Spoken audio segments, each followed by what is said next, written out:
¿Cómo están mis queridos amigos? Muchísimas gracias por estar en el taller de elaboración de alimentos funcionales. Presentamos a la máster Elizabeth Takuri Troya. Ella es docente de la Universidad Laica Eloy Alfaro de Manabí, máster en industrias pecuarias con mención en lácteos y tiene una maestría en industrias, en agroindustrias, con mención en la gestión y calidad y seguridad alimentaria. Le agradecemos infinitamente a la máster Elizabeth Takuri por estar con nosotros el día de hoy. Muy bien, máster, en este momento le procedemos a dar control para que pueda dar inicio a su presentación. Estamos muy agradecidos por tenerla con nosotros el día de hoy. Ok, muy buenas noches. Es un gusto para mí ser parte de esta capacitación corta, pero seguramente vamos a concretar en alguna información súper interesante referente a alimentos funcionales. Cuente conmigo, Levens, en el tema de formación. Si se requiere pues temas un poco más al detalle, pues estamos para servir. La academia, la Universidad Laica Eloy Alfaro de Manabí, pues contamos con un sinnúmero de profesionales que aborda toda la línea de profesionales en toda la cadena productiva. En mi caso, pues es el tema de valor agregado, el tema de producción, diseño de alimentos, especialmente en la línea de lácteos.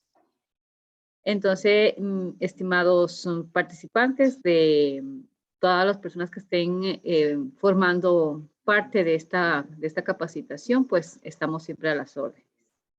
Estimado Byron, no sé si puedo ya compartir la información. Sí, no hay problema. Adelante, estimada Elizabeth. Tiene ya vía libre. Ok, muchas gracias.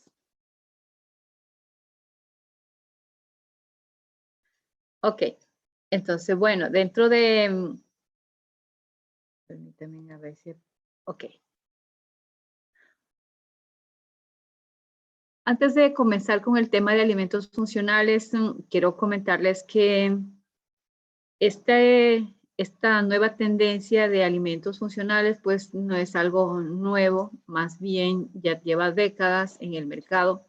Sin embargo, al inicio del siglo XXI, se empezó como que el boom de los alimentos quienes aporten algo de salud a más de la parte nutricional. Entonces, ese plus que les daban a los alimentos, pues en algún momento llegó a caer en un alimento quienes no agradaba al consumidor, o también pues que realmente no tenía un impacto comercial.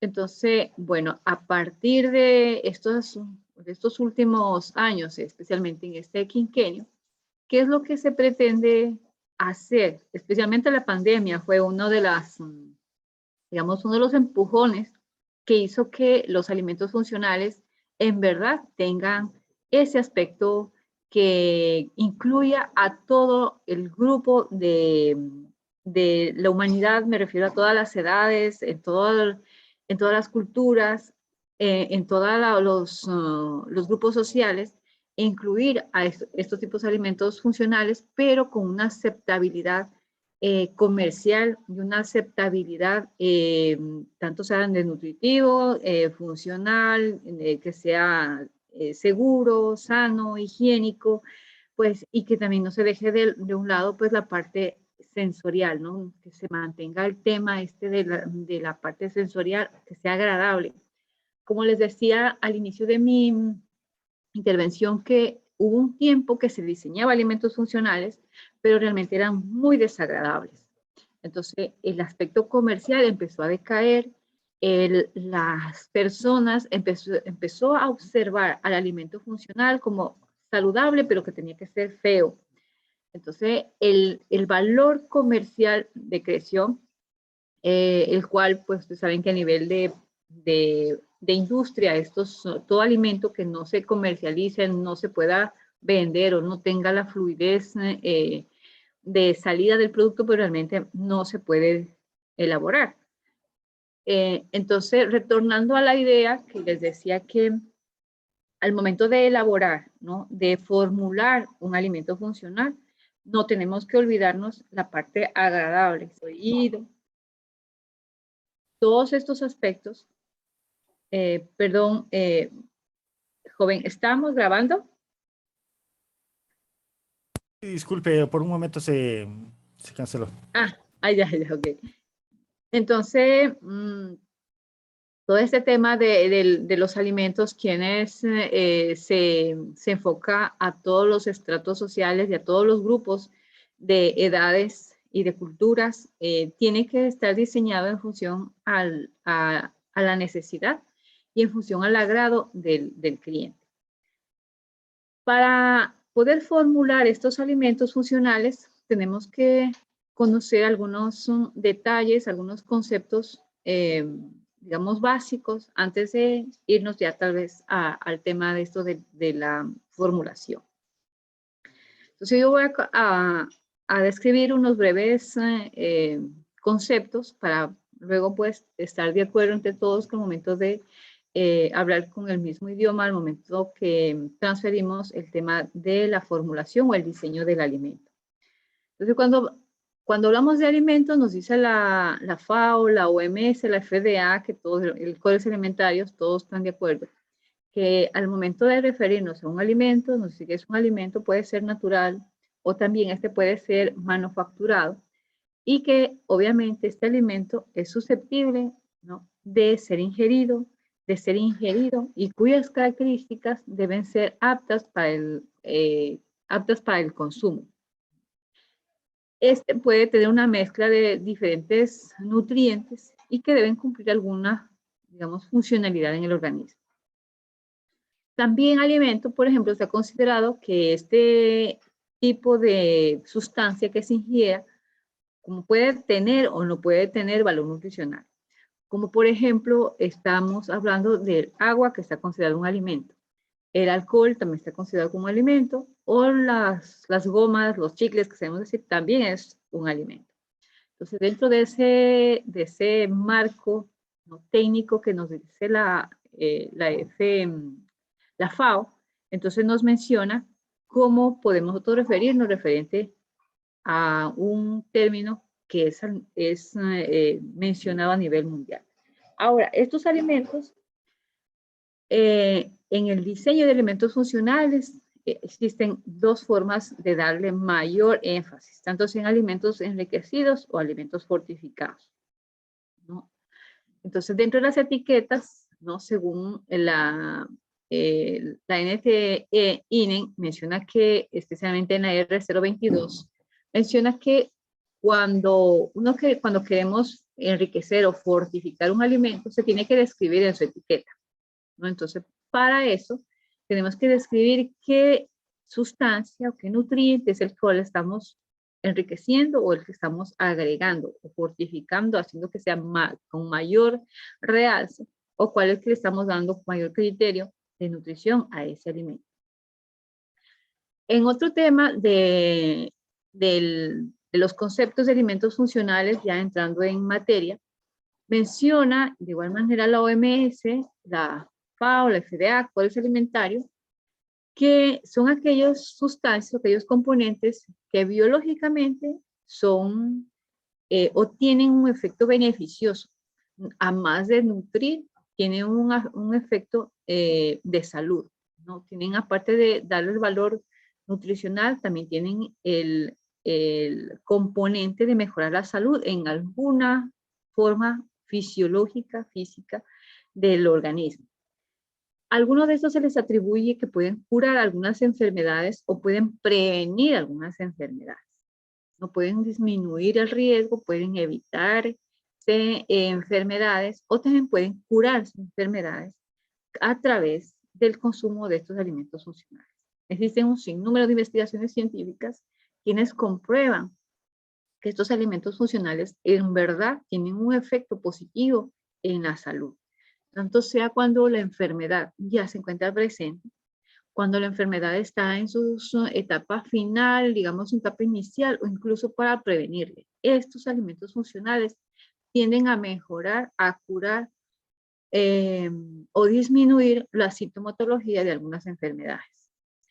En el tema también de alimentos funcionales, con cierto tipo de autores con gran realce en este aspecto, como por ejemplo Ilse, menciona que estos alimentos funcionales tienen en alguno de sus componentes, en alguna de sus especificaciones biológicas, tienen afecciones positivas en el organismo, tanto como les mencionaba en el efecto fisiológico o psicológico, ¿no? Que obviamente coinciden con lo que menciona la FAO y la OMS, en que no solamente tiene el aspecto de alimentar o de nutrir, además de eso también tiene un efecto de dar, mantener, proveer salud y bienestar. Entonces, hablando desde estos dos puntos de vista de dos organizaciones mundiales, mencionan no lo mismo cuando nos estamos refiriendo a alimentos funcionales. También el tema de la definición de salud, ¿no? A veces mencionamos que salud realmente es la ausencia de la enfermedad, ¿no? A veces todo lo que sentimos, un malestar físico, pues no, creemos que ya es una afección o una enfermedad. Y obviamente es una carencia de salud. Sin embargo, la OMS es un poco más holística en el tema de esta definición de salud. ¿No? La salud nos menciona que dice, voy a leerlo literalmente como está, dice, la salud es un estado completo de bienestar físico, mental y social, y no solamente la ausencia de afecciones o enfermedades. Entonces, cuando nosotros hablamos también de un aspecto de que el alimento funcional provee salud, también no solamente es en el tema de bienestar físico, también existen investigaciones científicamente comprobadas que el consumo de este tipo de alimentos funcionales ayudan al bienestar mental. Entonces, realmente de estos alimentos inteligentes que se los conoce, alimentos funcionales, todo un grupo de palabras técnicas que se les da a este grupo de alimentos, da en realidad un enfoque mucho más allá de un alimento que calma el hambre o simplemente de alimento. Entonces menciona que dentro de los alimentos funcionales existen cuatro grupos importantes, ¿no? Digamos tres y otro que es combinado, que es los simbióticos. Estos tres grupos importantes dentro del grupo funcional, que pues está los probióticos, está el prebiótico, y dentro del prebiótico pues tenemos fibra y tenemos la combinación de estos, que es los simbióticos. Entonces, para poder hablar un poco más allá de los alimentos funcionales, también existen otros grupos interesantes, como por ejemplo el aporte amplio de proteínas. Proteínas quienes son fáciles de asimilar, son disponibles y accesibles en el organismo, ¿no? La disponibilidad de este alimento a quedarse en la digestión o a quedarse en el organismo, en el cuerpo, en las células, tiene alta significancia con otro tipo de fuentes de proteína que posiblemente ingresen al organismo pues, y con la misma cantidad vuelvan a salir. La capacidad que tengan este tipo de alimentos funcionales, como les decía, en el tema de proteína especialmente, que la proteína es el principal nutriente que se debe suministrar en las dietas de los seres humanos. Entonces, el nivel proteico de estos alimentos funcionales, quienes pueda ser accesible y disponible en el organismo, es de vital importancia. Otro tipo de alimentos funcionales también está, por ejemplo, lo que son los pigmentos, ¿no? Sustancias antioxidantes. Existe un sinnúmero de investigaciones quienes también mencionan el efecto positivo a la salud que tienen estos pigmentos naturales, ¿no? Que se encuentran en plantas, en la salud del consumidor. Vamos a hablar ya más adelante qué tipo de pigmentos pueden aportar estas sustancias, ¿no? Entonces, hablando del primer punto que les mencionaba de la fibra, cuando diseñamos un alimento funcional, he puesto estos tres estos 4 grupos importantes de alimentos funcionales, porque es lo que más investigación científica existe y en lo cual la medicina se ha enfocado mucho en estudiar el efecto que tienen estos 4 componentes en el organismo. Es la ciencia médica la que más ha investigado el efecto que tienen estos componentes en la cura de graves enfermedades, especialmente como el cáncer.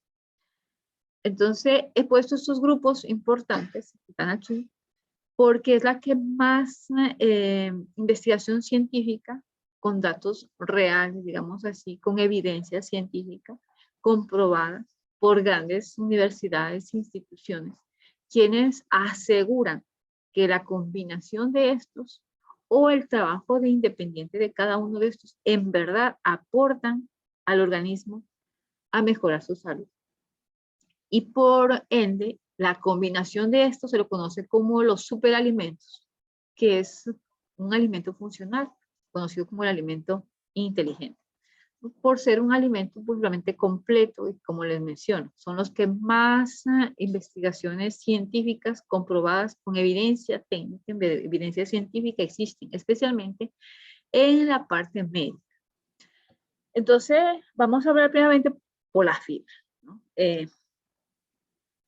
La fibra, en términos de fibra dietética, ¿no? Que fue una definición que le dieron por los años de 1953, en el cual ya se tenía unas investigaciones previas y le daban atribuciones a mejorar la digestión. Y a las fibras, especialmente en estos años, mencionaron que estas ayudaban a evitar o a prevenir todo lo que son cáncer de intestino grueso. Obviamente y otras enfermedades referentes al sistema digestivo. Hasta la actualidad, estas investigaciones se han continuado haciendo en combinaciones con otros componentes, especialmente en las combinaciones con probióticos. La fibra como prebiótico se tiene la capacidad de tener muy buena relación con los probióticos y formar una simbiosis, como se menciona el término. Y a partir de todo este sinnúmero de enfermedades, de este sinnúmero de alimentos e investigaciones que se han hecho en estos alimentos, hay una lista gigantesca de enfermedades que se pueden evitar. Obviamente las enfermedades de la civilización, que se las conoce ahora, que son realmente enfermedades por el exceso de alimentos ricos en grasa, en sal o en azúcares. Entonces, menciona que a partir de los estudios epidemiológicos demostró que estas enfermedades, como les mencioné, enfermedades de la civilización, casi eran desconocidas en algunos países, especialmente países africanos. Porque en esos países el consumo de fibra pues realmente es abundante. Es por eso que se lo conoce a esto, como les mencioné, enfermedades que se dan, enfermedades adquiridas por los alimentos, especialmente, como les digo, consumo excesivo de grasas, consumo excesivo de sodio, consumo excesivo de azúcares. No, entonces el consumo especialmente todo lo que son polisacáridos y disacáridos, son los que causan graves enfermedades como las diabetes, por la hipertensión, y son conocidas como las enfermedades de la civilización.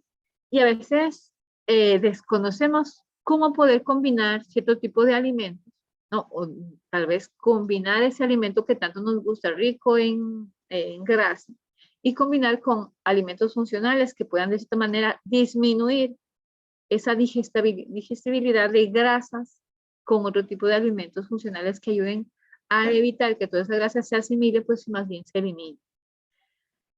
El diseño de estos tipos de alimentos, ¿no? Que son alimentos con un impacto interesante en la salud, se hace en función a una dieta.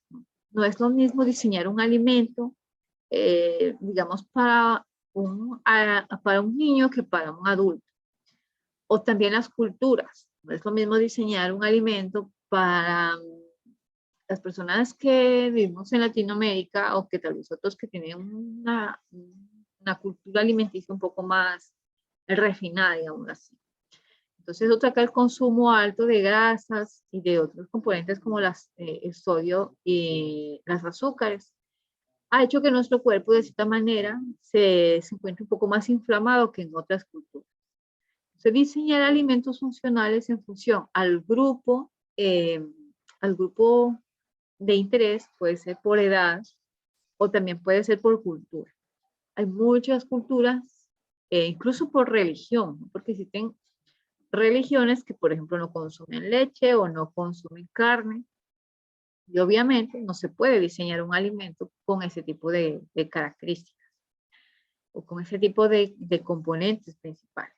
Entonces, la cultura, la religión, incluso a veces también, como les mencionaba, el grupo social o también lo que les comento, el tema de las edades.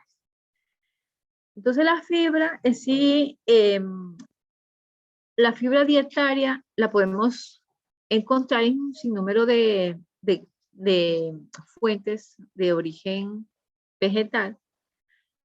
Se encuentra dispersa por todo el reino vegetal y lo importante de esto es saber o conocer qué tipo de carbohidrato es el que tenemos que utilizarlo como fibra, ¿no? Porque la fibra dietaria en realidad pertenece a los grupos de los carbohidratos.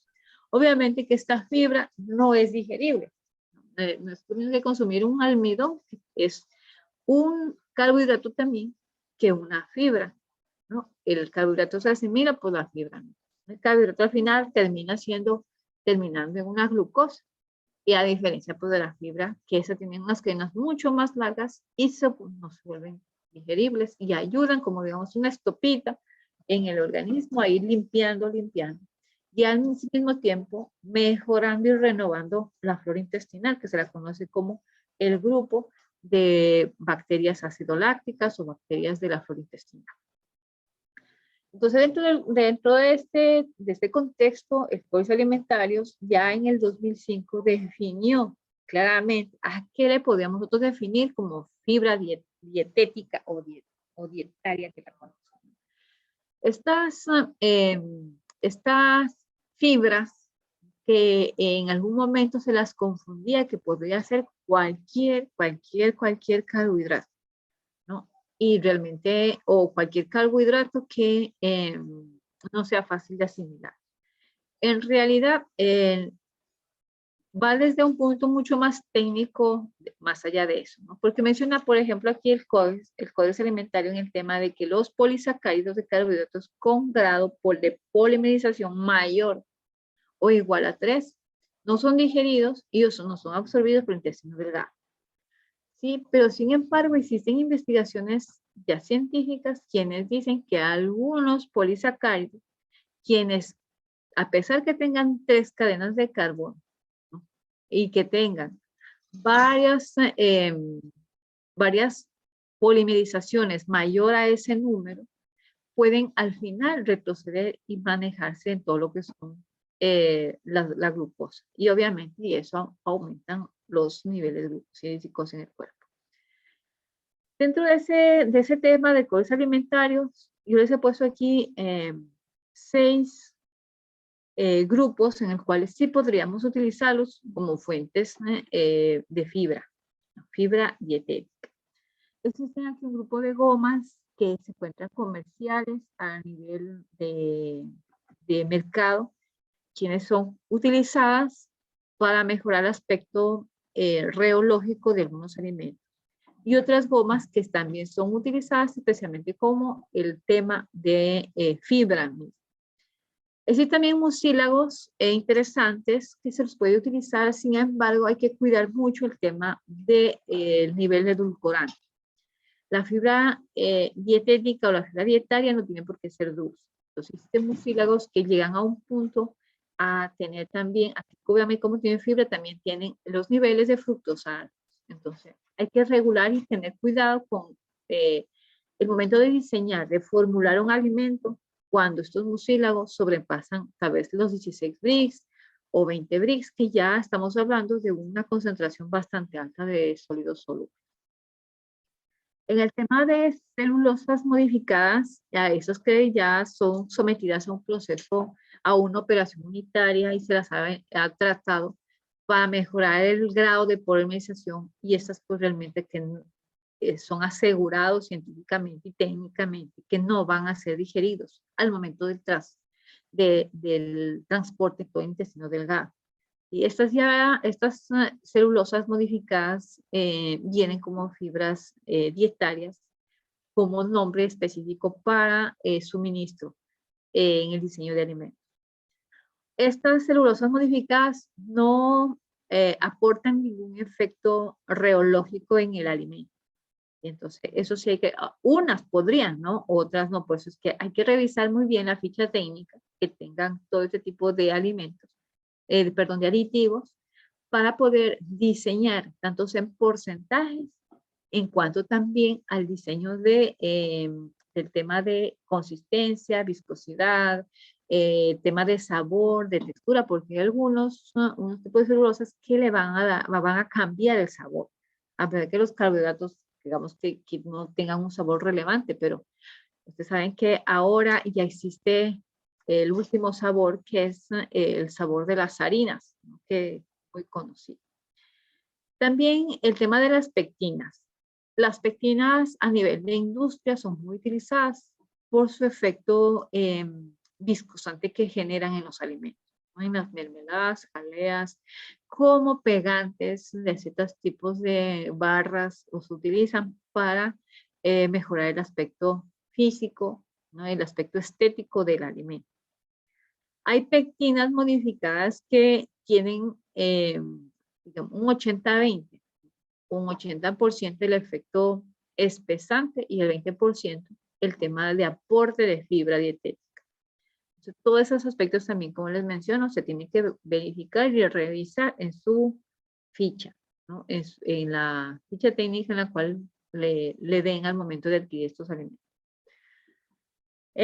Las algas, que son algunas, por ejemplo, lo que, bueno, no ingresarían tal vez otros carbohidratos, pero sí en el tema de del colágeno, que es una proteína, sin embargo, también tiene un efecto, existen colágenos comerciales que tienen porcentaje de proteína y porcentaje de fibra.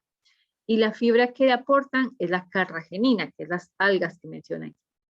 Entonces, en algún porcentaje, no tengo ahorita el dato exacto, de algunas presentaciones comerciales de este tipo de productos. ¿Quiénes cumplen dos funciones? ¿No? La primera, aportar fibra, ¿no? Y la segunda, pues, el efecto espesante. Y bueno, y el tema de la gelatina, que se la conoce, ¿no? Del colágeno y de las carrageninas, son sustancias que generan mucho peso molecular al alimento. Entonces eso lo vuelve muy denso, muy viscoso, muy fuerte al momento de romper o de cortar el alimento. Entonces eso sí se tiene que tener mucho cuidado al momento de formular. Tener cautela y más que todo leer muy bien las fichas técnicas de cuáles van a adquirir para poder diseñar su alimento. Estas serían las recomendaciones en tema de fibra y cuáles podrían utilizar. Bueno, en el tema de los alimentos funcionales y el consumo de estos, he sacado esta información de la Organización Mundial de la Salud, de la FDA y de otras organizaciones quienes recomiendan y en qué porcentajes. Pongo esto porque a veces se diseña un alimento en cierto tipo de presentación. Por ejemplo, 250 ml, 300 ml de una presentación comercial. Sin embargo, se tiene que revisar ese diseño en esa proporción de alimento, cuánto de fibra está aportando al consumidor. Y el momento para saber cuánto aporta, yo tengo que diseñar mi alimento en función a eso, porque no me podría yo sobrepasar el valor máximo de consumo por día de fibra. Porque recuerden que el ser humano pues no solamente consume el alimento procesado, tiene otro tipo de alimentos que es suministrado durante el día. Y ningún alimento tiene que sustituir al 100% el requerimiento diario del valor necesario de alimentos, de todos, de proteínas, grasas, fibras, vitaminas, minerales, absolutamente todo. Ningún alimento se tiene que ser considerado como alimento único de suministro, como alimento de requerimiento nutricional total en el día. Entonces, a eso, por eso la importancia de estas referencias, para cuando se diseñe el alimento, se formule el alimento, no se exceda el porcentaje de requerimiento máximo de fibra por porción. Entonces, en caso de llegar a los límites máximos, en la etiqueta se tiene que mencionar que ese alimento aporta tanto de frío por porción, ¿no? O si digan, no sé, aunque dice que en la resolución RT 022 menciona que no se debe recomendar el consumo de, o también restringir. Pero bueno, más aseguran de que no se debe recomendar. Restringir, no tanto. Yo he visto en algunos alimentos que dicen no consumir más de, ¿no? Por su alto valor, puede ser energético, o también por el exceso de fibra que podría incidir ya en la parte de salud, ¿no? Ustedes saben cuando se exceden el porcentaje máximo de fibra, pues puede dañar el colon, puede dañar el recto y puede causar graves enfermedades en el tema digestivo, especialmente intestinos gruesos, ¿no? Ya todo lo que es el recto. Entonces, el tema de la Organización Mundial de la Salud, ¿no? Que es una de las organizaciones que regula el tema de alimentos, relación alimentos, alimentos, medicinas, enfermedades, menciona que se debe consumir de fibra de 27 a 40 gramos día. En el tema de la FDA menciona también de 25 gramos por día por cada 2.000 kilocalorías día. En cambio, ellos ya les están dando una referencia de requerimiento calórico por día. En el tema de la organización, el Instituto Nacional de Prevención sobre el Cáncer en los Estados Unidos, menciona que nunca se debe exceder de los 35 gramos por día para el consumo de fibra. En el tema de la Asociación Americana de las dietas, menciona que los adultos pueden consumir entre 20 a 30 gramos por día. En el tema de la fibra soluble, ¿no? Que pueden llegar de 3 a 10 gramos por día. Pero cuando estamos hablando precisamente de fibra dietaria, estamos de 20 a 30, algo que coincide igual con la NSA de los Estados Unidos, que menciona a este rango. Pero obviamente ellos dicen hasta 30 es un valor límite, pero también si un caso se vaya a consumir, no debe excederse los 25 gramos. Sin embargo, la OMS da un poquito más arriba y dice puede consumirse hasta 40 gramos. En el tema también de la Organización de Latinoamérica, más que se conoce por sus siglas, es el de salud, mencionaba entre 25 y 28 gramos por día para hombres y mujeres. En el tema de niños va de 1 a 3, en caso de niños de 1 a 3 años, se debe consumir, bueno, aquí se me ha ido, va de 7 a 12 gramos por día.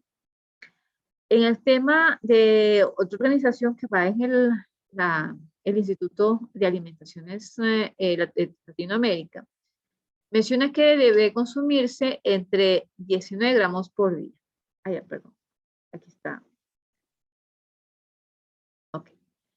En el tema del consumo en el grupo de niños y adolescentes, dice que va de 3 a 20 años. Su ingestión diaria tiene que ir de 5 a 10 gramos por día. En el tema de los niños, no hay diferencia si ustedes se fijan en las, y en el tema de, ahí menciona que no se debe consumir o se debe situar un consumo máximo de 19 gramos por día. Mientras que esta organización como que lo deja mucho más abajo ese límite, que va de 5 a 10 gramos por día.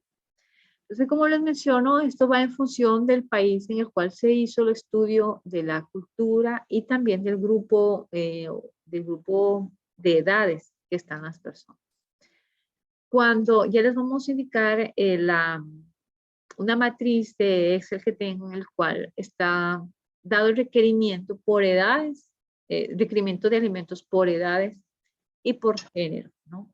Entonces, el mismo que nos menciona cuánto de proteína, cuánto de grasa, cuánto de carbohidratos, de minerales, etcétera, se debe consumir por día para tener una buena ingesta o un buen requerimiento de nutrientes al día. En el tema de los prebióticos, ¿no? que mencionábamos al principio de la presentación, ¿no? Ustedes les comentaba que entre los prebióticos está la fibra, ¿no? Obviamente, algunos alimentos dentro de este grupo está esa fibra que se la conoce como fibra dietaria, ¿no? El objetivo del prebiótico, que se le denomina con este nombre, es porque esta fibra tiene que cumplir la función de apoyar el crecimiento de ciertos microorganismos, ¿no? Por ejemplo, que hagan que estos organismos vivos se mantengan activos en todo el sistema o en todo el tracto digestivo, estimulando el crecimiento, el desarrollo y la estabilidad de estos microorganismos en todo ese ambiente, ¿no? Entonces, una cosa es consumir una fibra que la función netamente es eliminar todas eliminar todos los nutrientes que no han sido digeridos y eliminar, no por el sistema digestivo. O también evitar que algunos nutrientes no sean asimilados en su totalidad, como especialmente las grasas o los azúcares, y que también sean eliminados. Pero la definición prebiótico es que a más de eliminar todo este trance de todo el sistema digestivo, es también que estimule, como les mencionaba, el crecimiento, la estabilidad, el desarrollo y mantenerse estos microorganismos. Estas bacterias acidolácticas, bacterias colónicas, conocidas como probióticos, se mantengan activas, ¿no? En ese tracto. Es por eso que la definición de prebiótico o la diferencia entre prebiótico y fibra. Entonces, esos componentes, este prebiótico, tiene que tener la capacidad de evitar o de poder mantenerse o cumplir la función de prebiótico a pesar de llegar por todo el sistema digestivo, empezando por la boca, que tienen enzimas que son muy fuertes que pueden degradar, ¿no? Empezamos por la boca con la amilasa, que podría degradar algunos tipos de carbohidratos. Entonces, este prebiótico no debería alterarse incluso limpiando por la boca, ¿no? Hasta finalizar todo nuestro sistema digestivo, y debe mantenerse hábil.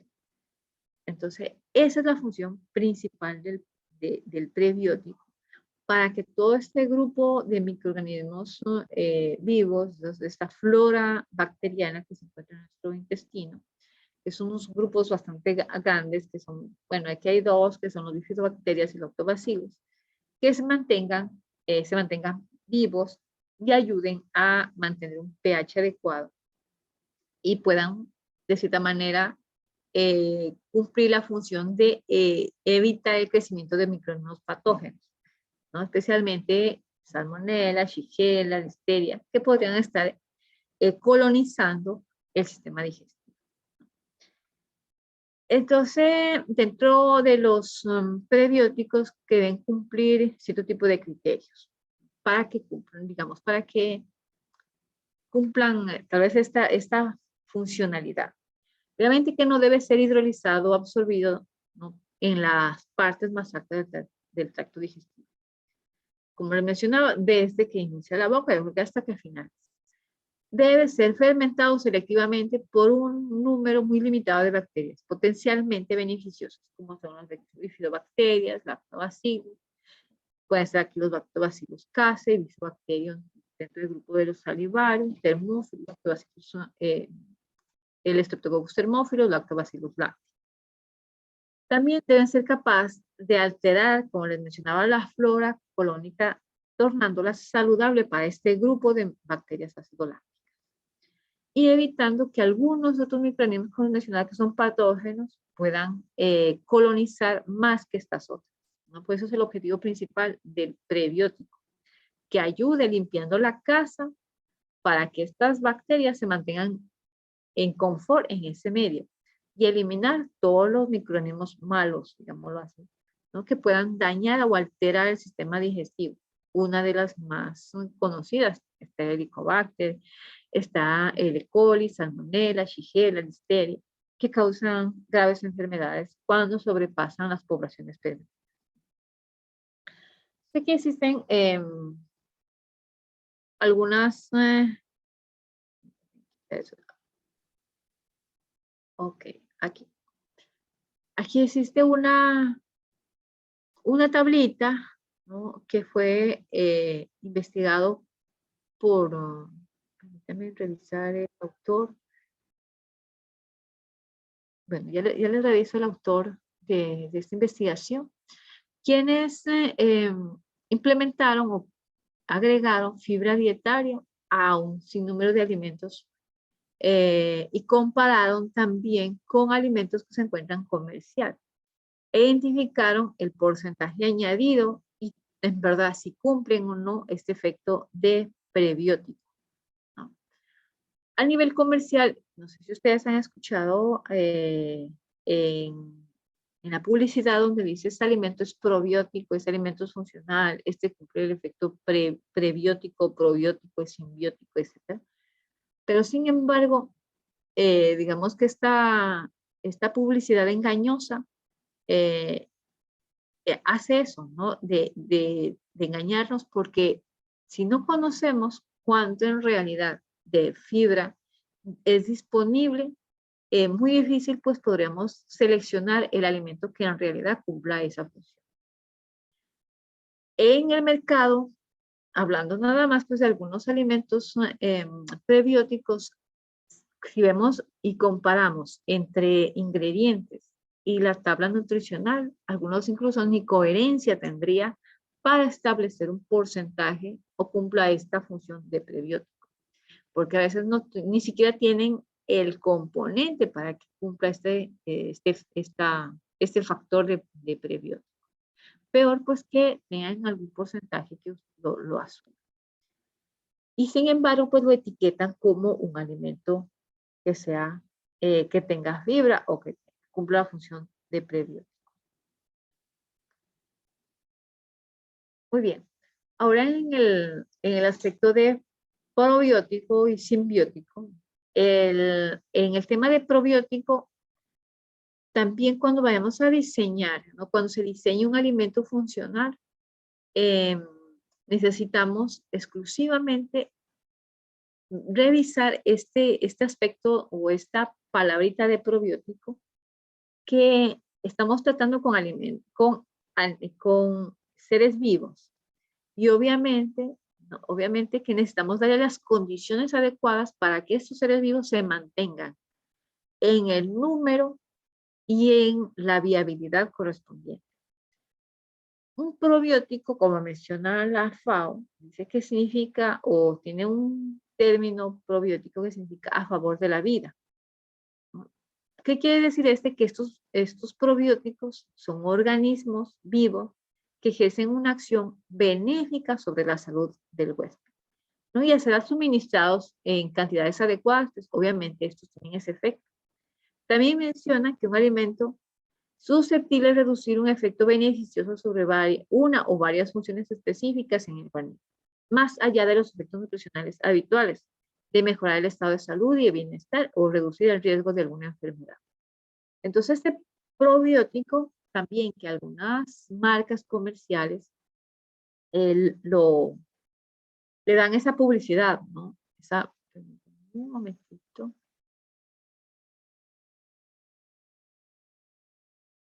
Le dan esa publicidad de mantener o cumplir esa función de probiótico. Pero en realidad, si revisamos tal vez, digamos, a través del laboratorio, no encontramos ni siquiera ni la viabilidad peor el número de microorganismos para que cumplan esa función. Pues obviamente, en realidad, en el mercado se vuelve como que, como les decía, engañosa esa publicidad, porque no cumple la función de probiótico. Ahora, cuando estamos trabajando con organismos vivos, tenemos que cumplir o dar el ambiente necesario.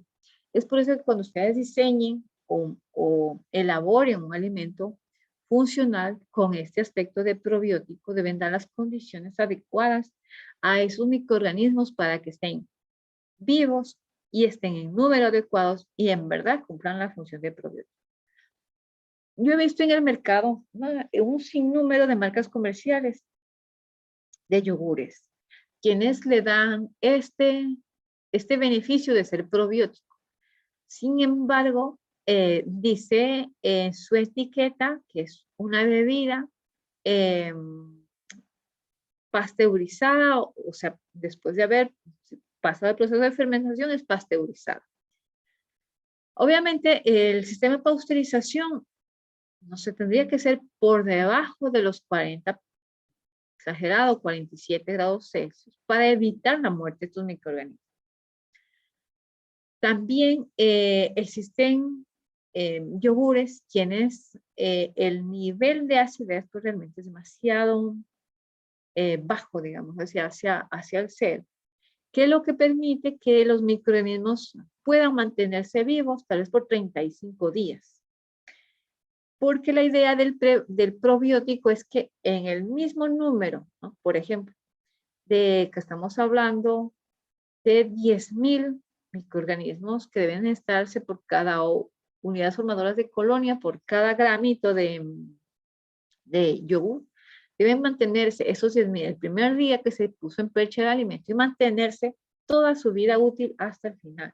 Estamos hablando 35 o 40 días que debe mantenerse ese alimento con los microorganismos vivos y con el mismo número. No es que tengo 10.000 aquí al inicio y al final no llego ni a 500, porque en realidad ese alimento dejó de ser probiótico ya. ¿No? Llega al organismo y tendría que volverse a recuperar, ¿no? Y mantener un buen sistema digestivo, unos buenos números de prebióticos para que esos puedan multiplicarse a la velocidad adecuada para que puedan cumplir la función benéfica de salud, algo es. Caso contrario, no tendría efecto adecuado. También existen otros temas de los probióticos que se fermentan a través de sustancias acidificantes. Sin embargo, pues como les digo, en la etiqueta de esos alimentos se los menciona como probióticos, en el cual no tienen ese efecto por ningún lado, porque no se lo acidificó a través de la asimilación o a través del proceso de glucólisis, de la producción de enzimas de microorganismos, empezando por la glucosa y terminando hacia el ácido láctico. No simplemente se utilizó el ácido láctico, rompió la estructura micelar de la caseína y se formó una micela, formando el yogur, una sustancia viscosa. No sería yogur porque yogur, una normativa menciona específicamente a qué lo llaman yogur.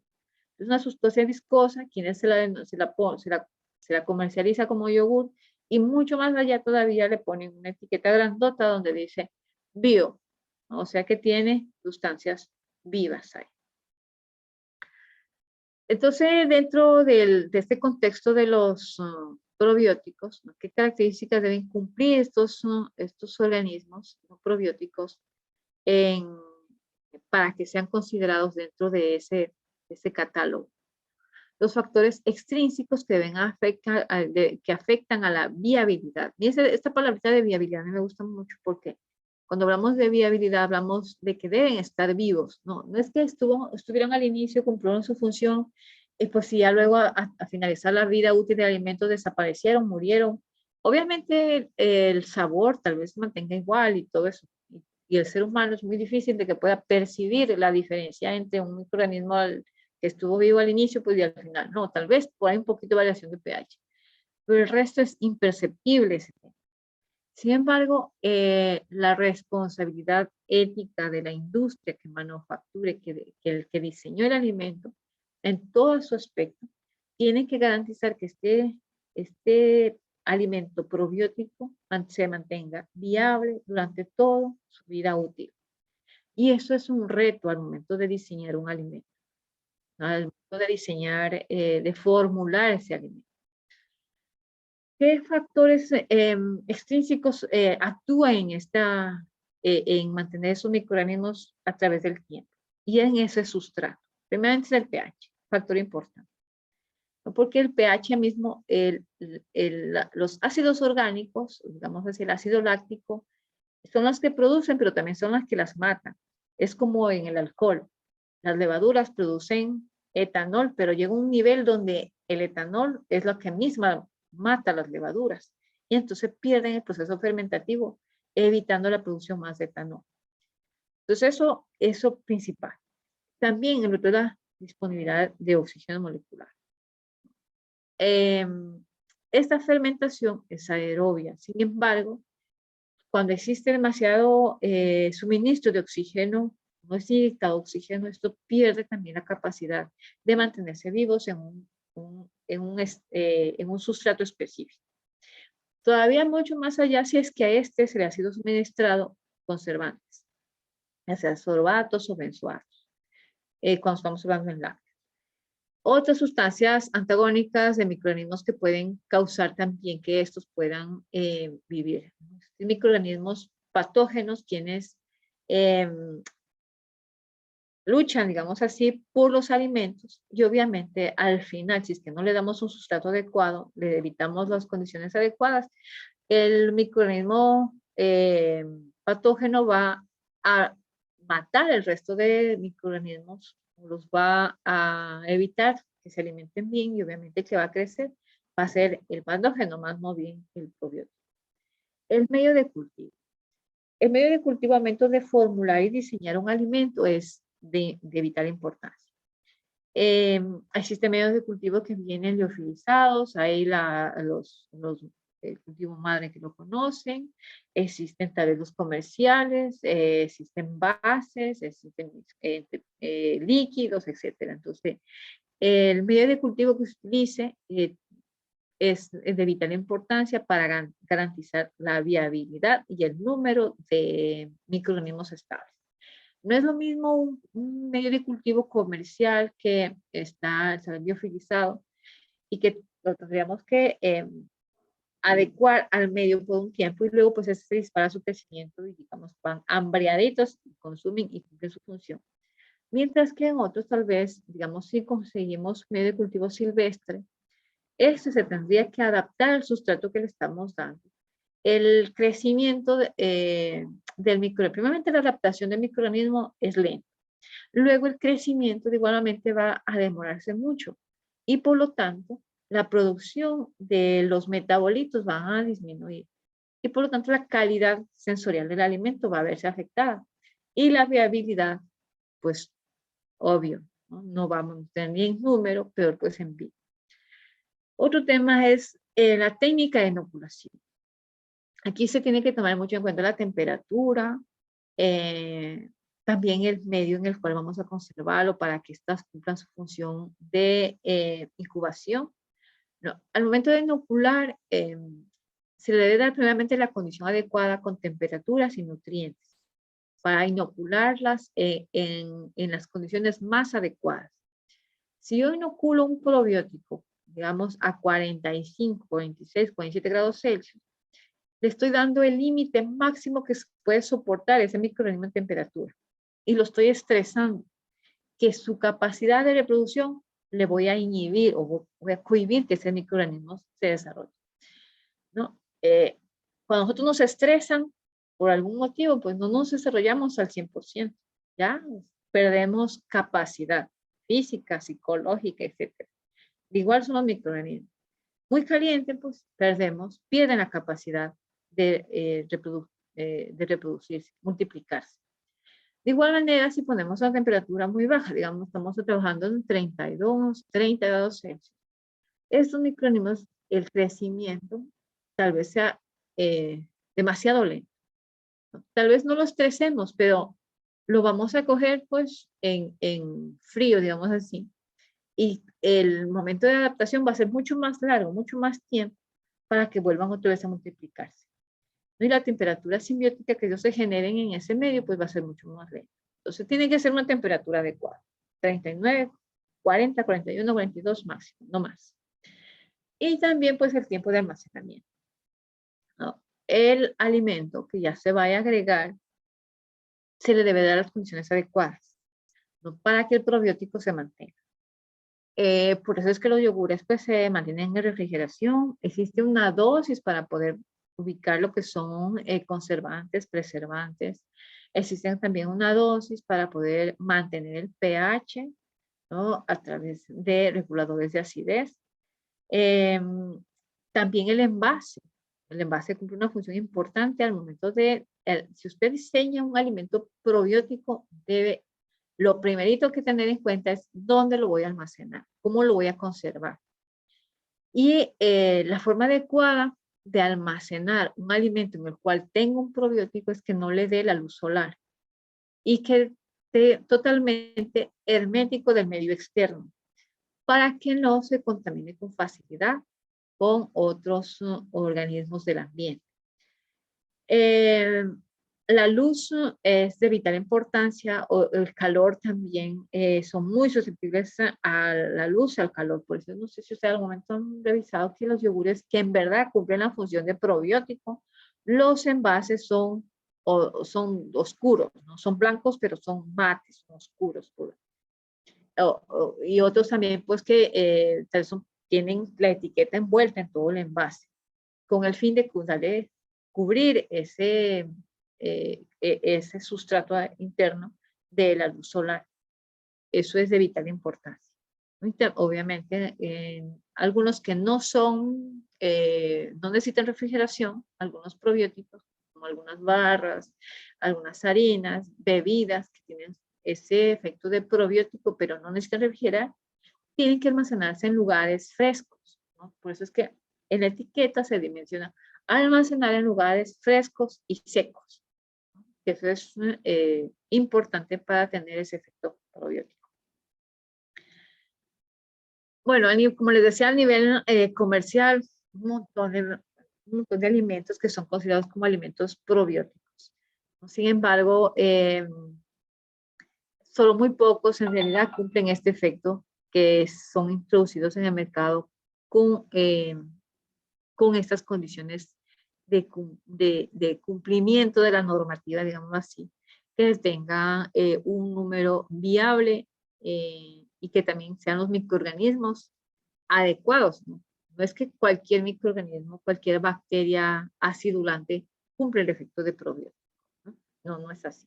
Entonces, todas estas características que nos menciona la normativa, políticas de código alimentario, tienen unas definiciones específicas, ¿no? En el caso de leche, bueno, les voy a mencionar el tema de leche y la formulación en la línea de lácteos, porque ahí existe la normativa y los especifica muy bien qué microorganismos tienen que estar aquí. Por ejemplo, en el caso de yogur, ¿no? El tema del código alimentario nos menciona, ¿no? El código alimentario del 2003, el 243, dice que menciona Streptococcus thermophilus, Lactobacillus bulgaricus, ¿no? Para el tema de yogur. Bueno, para kefir, para kumix también nos da otros, mientras que para kefir no solamente es una simbiosis aquí de microorganismos, es un caldo de microorganismos entre bacterias y levaduras.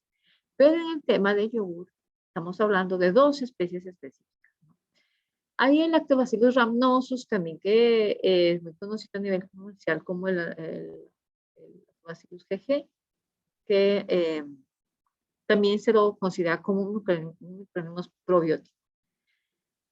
Bueno, en el tema de yogur que les mencionaba, pues son grupos específicos para ser considerados como probióticos. Ok, miren, la norma de la INE en 23925 también son claros aquí sobre los grupos de microorganismos que deben cumplir este efecto de probiótico, ¿no? En el tema del yogur, del kefir o el kumix. Lo que les mencionaba, ¿no? La norma nos asegura que para ser considerado probiótico debe tener un número viable de microorganismos. ¿Cuántas unidades sumadoras de colonia deben tener por cada gramo de componente o de alimento? En el caso de probiótico dice que debe tener 10 a la 6, ¿no? Estamos hablando y un número bastante grande, en el cual debe mantenerse desde que se manufacturó, desde su punto de elaboración hasta su fecha de caducidad. Ok. En el tema de los simbióticos, que menciona que es una mezcla de probióticos y prebióticos destinadas a aumentar la supervivencia de estas bacterias, o sea, de los probióticos, que promueve salud y especialmente ayuda a modificar la flora intestinal y mejorar su metabolismo. ¿Quiénes son los que podrían estar aquí? Pues ácidos grasos poliinsaturados, fitoesteroles, fibra dietaria o algunos antioxidantes. Como les mencionaba, estos antioxidantes en la mayoría son pigmentos muy interesantes que solo podríamos, en las condiciones adecuadas, en las características adecuadas, nosotros podemos obtenerlas para poder considerarlas como un alimento funcional, ¿no? En el tema de los pigmentos. Aplicación de los alimentos funcionales, ¿no? Bueno, este tipo de alimento también, como les comentaba al inicio de mi presentación, tiene un efecto positivo gigantesco en el beneficio de la salud. He puesto aquí solamente 10. Primero, el crecimiento y desarrollo en las primeras etapas de infancia, regula los procesos metabólicos básicos del organismo, el efecto inmunomodular, que es fundamental, el efecto gastroprotector, que está totalmente relacionado con el sistema inmunológico, que ahora en tiempos de COVID se evidenció que el consumo de probióticos, que es considerado nuestro sistema digestivo como el segundo cerebro de nuestro cuerpo, ha mejorado científicamente que las personas quienes tienen un buen sistema alimenticio o quienes tienen este hábito de consumir alimentos probióticos, ¿no? En la mezcla de probióticos y prebióticos, han disminuido los síntomas de COVID o también pues no ha sido el efecto muy grave al momento de afecciones ya por este virus. Y su sistema inmunológico obviamente se ha visto potencializado, no solamente con esto, sino también con ese tema del COVID, sino también con las influencias. En el tema de la fisiología cardiovascular, está más que comprobado que ayuda mucho al sistema circulatorio, rendimiento cognitivo y mental, uso de alimentos funcionales para la salud y prevención de reacciones alérgicas, actividades antagónicas contra los rotavirus. Existen también aquí, como les decía, otras sustancias para diseñar alimentos que ya vamos a ver, como es el licopeno, omega 3, las flavononas, isoflavonas, los proactolandicidinas, el sistema urinario, la fibra en el colon, etc. ¿no? Los licopenos, que es uno de los alimentos a nivel comercial que mucho lo publicitan por el tema del tomate. Este está científicamente comprobado que en condiciones adecuadas y si es que en verdad se encuentra el licopeno en la disponibilidad adecuada, en verdad cumple el efecto de proteger contra los cánceres de próstata. Este tipo de sustancias hay que cuidarlas con mucha cautela, ¿no? No es que el licopeno, el tomate está ahí, entonces como quiera que lo haga, yo ese licopeno se va a mantener, no es así. Este tipo de licopeno, omega 3, flavonoides, todos esos componentes que ven aquí tienen un efecto funcional.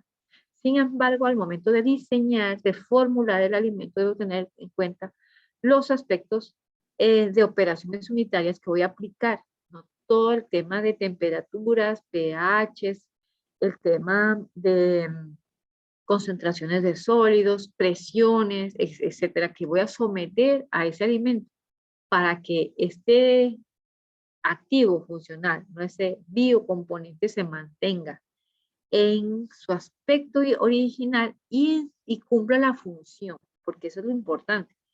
Como les decía en el caso de los probióticos, dice que tiene probióticos, tal vez en verdad tuvo probióticos, ¿no? Al inicio del proceso, pero si luego pues no se le dio las condiciones adecuadas, los microorganismos murieron.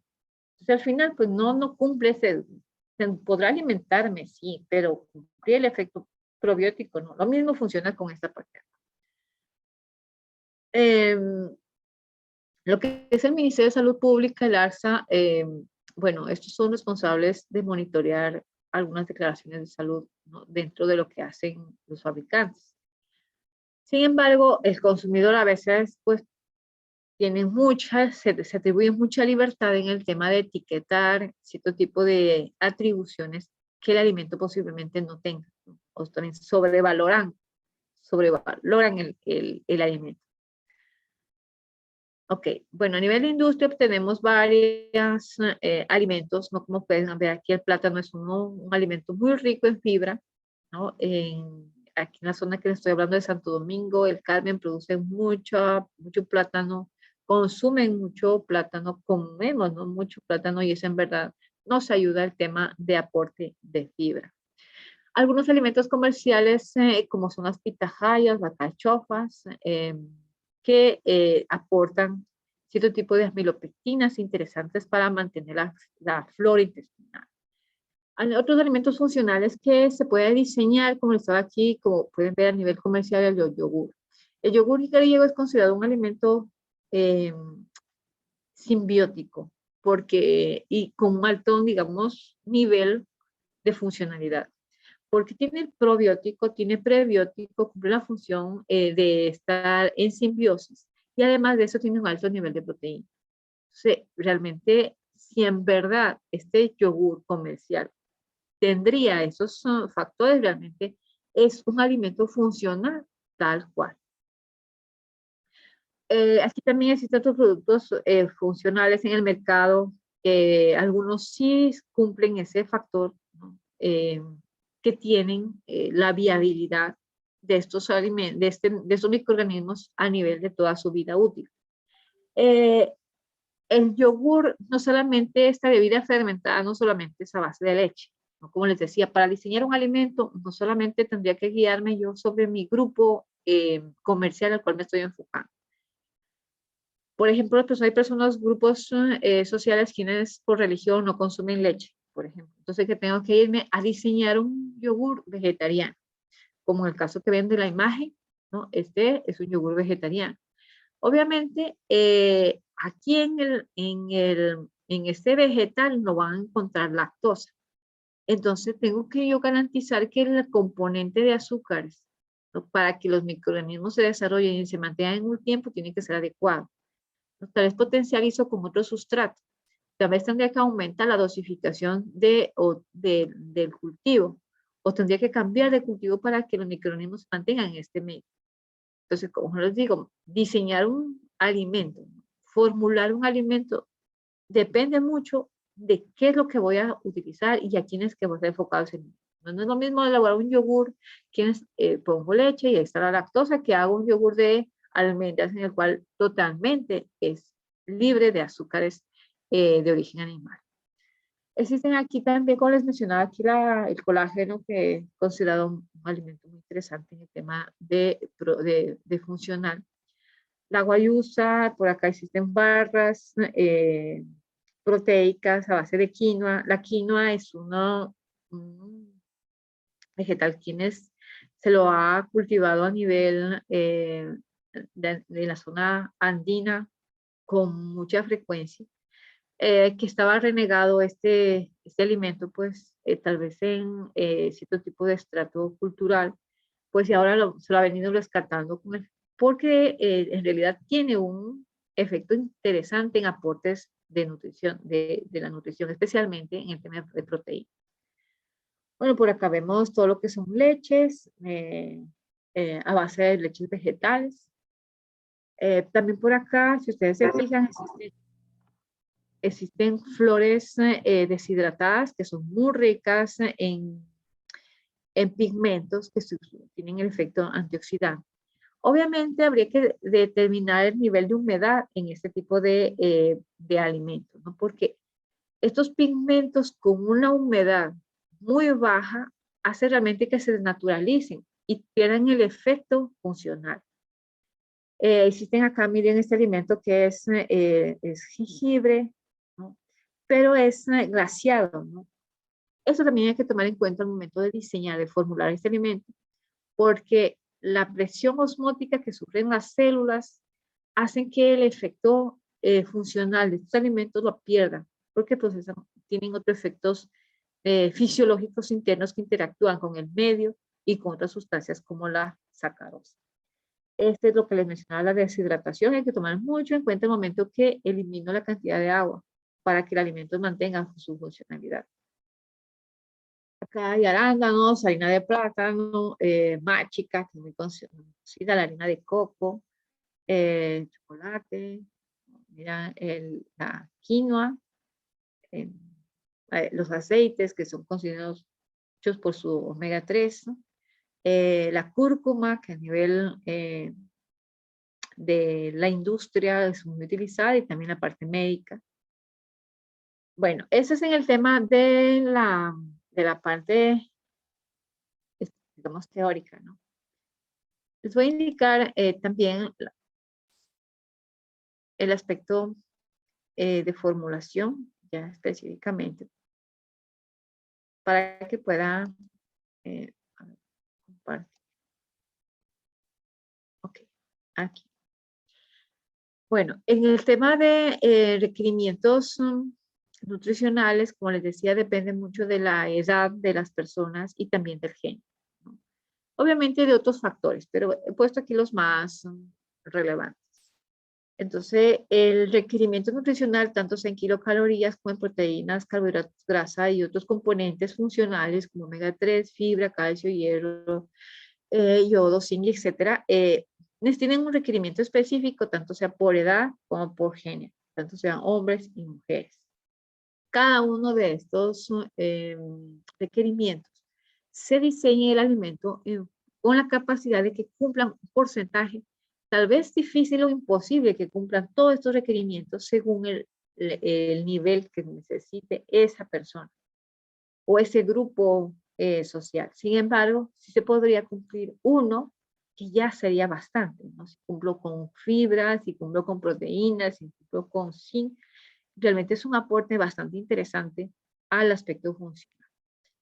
Bueno, entonces, dentro de los alimentos funcionales, deben cumplir cierto tipo de características, digamos así, ¿no? En función de cómo lo voy diseñando yo el alimento.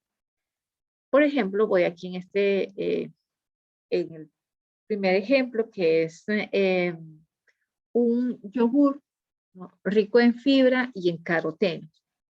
Este yogur es una formulación propia, quien se la ha elaborado con fuente de zapallo y de maracuyá. Está hecho los análisis, tanto sea bromatológicos como microbiológicos, que garantizan la parte nutricional como la parte de funcionalidad, como el pro y el prebiótico, garantizando la simbiosis de estos dos componentes. Entonces, bueno, tenemos aquí, por ejemplo, la leche, que es el componente principal. Tenemos el valor nutricional, las kilocalorías que aporta y la operación en la cual se la basa. Tiene una formulación para 100 litros y vamos poniendo la cantidad que se va a agregar. Bueno, entonces, la leche, en su primer aspecto tenemos un porcentaje de 65%. Obviamente la leche tiene que tener unas características propias según la normativa 09 de la norma técnica ecuatoriana INI, en la cual menciona pues que esta no debió haber sido adulterada, ¿no? Ni alterada con ningún otro componente. Debe ser, obviamente, si es que va a ser bajo en grasa, tendríamos que desengrasarla antes de la operación de iniciar. O también hacer una termización para mayor eliminación de la grasa. No se recomienda homogenizar la leche para yogur por cuestiones de textura y cuestiones de sabor.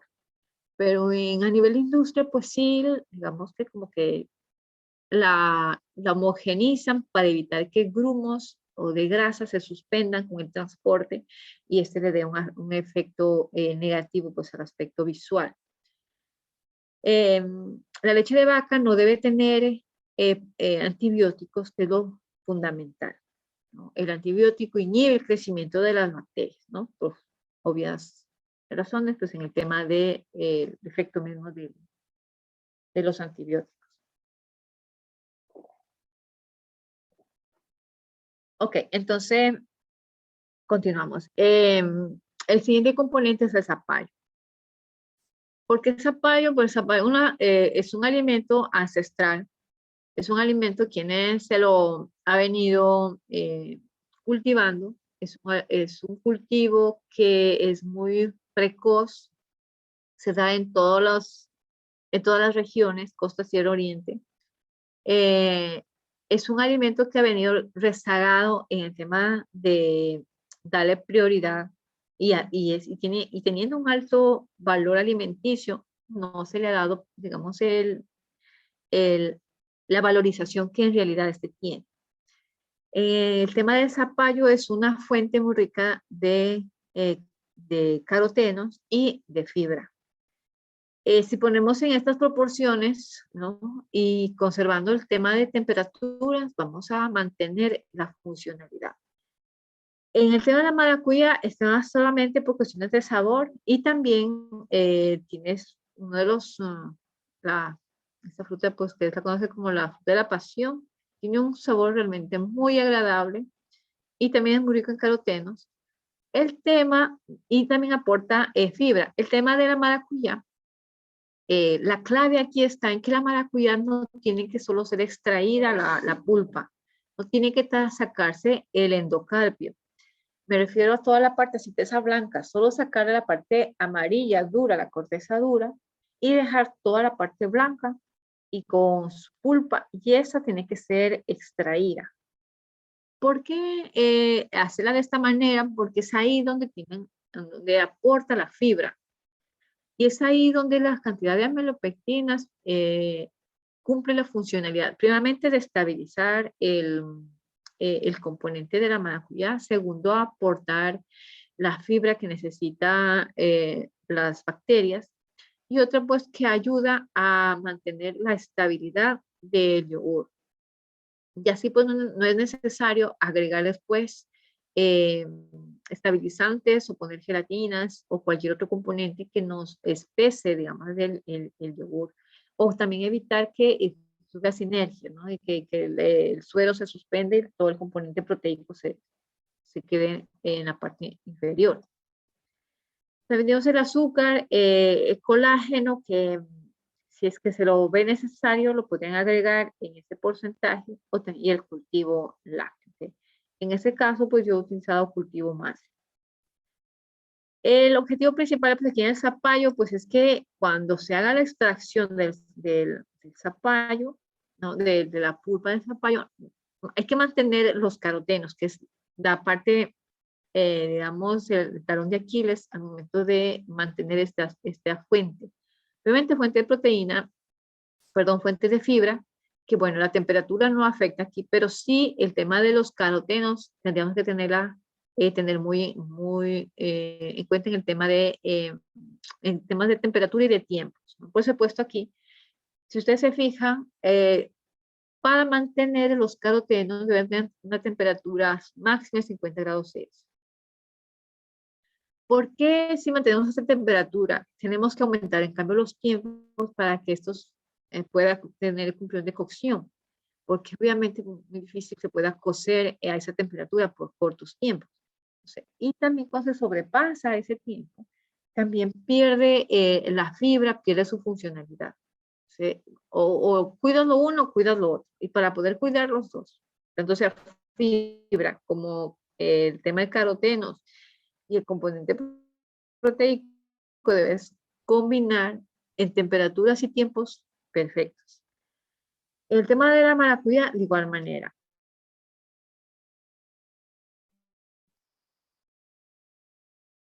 En cambio, la maracuyá, ¿cómo hacemos una jalea que concentra? Hay que tomar en cuenta de azúcar. Entonces, ¿qué es lo que necesitamos hacer? ¿No? Aquí es verificar las concentraciones en Brix. El caroteno se mantiene estable cuando los Brix de ese concentrado no supera los 70 grados Brix. Y también las temperaturas no se deben superar los 40 grados Celsius y el tiempo máximo de concentración no debería ser más de 5 horas. En el tema de azúcar, bueno, hay personas, a mí especialmente no me gusta muy dulce, sí que está regulado para concentraciones muy bajas en cuestiones edulcorantes. El colágeno, aquí es preferible utilizar colágeno más que otros, carrageninas o pectinas. yo utilizo colágeno probablemente porque aportó una cantidad de proteína considerable. Y también pues ya en el tema de otro tipo de espesantes que aporta. Uno es el zapallo y el otro es la maracuyá, ¿no? Entonces más bien aportaría un poquito de proteína para mejorar el alimento. Eso en el tema de yogur que cumpla la función de simbiosis, ¿no? Y además esto tiene un plus que tiene caroteno. En otro ejemplo, que es el yogur vegetal, en este que puede ser una combinación de 3 tipos de lechadas, que es realmente un yogur súper interesante, de igual manera es de autoría, que cumple el efecto de funcional, ¿no? Tiene probiótico, prebiótico y eso le da el aspecto de simbiosis. Entonces, cumplimos lechada de avena, lechada de almendras, lechada de soya y tenemos azúcares y cultivo. Si ustedes se fijan aquí, ya no hemos agregado otro tipo de espesante porque tenemos un alto contenido de carbohidratos, que es la almendra y la avena y la soya, especialmente la avena, que es la que genera mucha viscosidad y obviamente le va a dar cuerpo al yogur. La almendra y la soya le aportan bastante proteína. Y en el tema de las almendras también, la grasa que tienen que descubrir en omegas le va a dar ese aspecto agradable y delicioso. Con esta formulación, incluso no necesita ponerle sabor porque en realidad tiene un sabor bastante agradable. Pero si es que ustedes al momento de formular este tipo de alimentos necesitan potencializar el sabor, pueden agregar aquí mermeladas, ¿ya? Sustituyen el grupo edulcorante por alguna mermelada. Como les digo personalmente, esta formulación solo con las lechadas pues da un sabor muy agradable, ¿no? Súper interesante. No es necesariamente agregar otro sabor, porque da ese saborcito único, ¿no? En el tema del yogur no es, no, es un yogur especial. No podría decir a qué sabe, ¿no? Porque es una combinación interesante de sabores en el tema de sabores amiláceos, de sabores entre semillas, se notan los sabores por ahí también a esencias, frutales, o sea, sí se siente el sabor. En el tema de la soya hay que tener cuidado, ¿no? Por eso la formulación, la cantidad es la mínima que tiene, que es 200. La soya le da un sabor, cuando se excede esta cantidad, le da un sabor diferente, ¿no? Que opaca el resto de sabores de la avena y de la almendra. Pero obviamente, como dicen que en gustos todo es válido. Sin embargo, pues esta formulación a mí me gusta mucho. Una por su sabor, como les digo, tiene valor comercial, es bastante aceptable. Y también porque cumple el aspecto nutricional y cumple el aspecto funcional. En el tema de las barras energéticas también, ¿no? Aquí hay un ejemplo de barras energéticas en el cual ha cumplido ese efecto, ¿no? Del pro y prebiótico, ¿no? De aquí tiene avellana, chocolate, arándano, semilla de ajonjolí, coco, avena, miel, ¿no? Y esencia de coco, cualquier otra esencia que quieran aplicar. Esa formulación es muy interesante, más que todo, como les digo, tiene aceptabilidad comercial, que a veces en el diseño de alimentos nos olvidamos ese aspecto. Queremos que sea muy, muy saludable, pero nos olvidamos del aspecto de la aceptación comercial.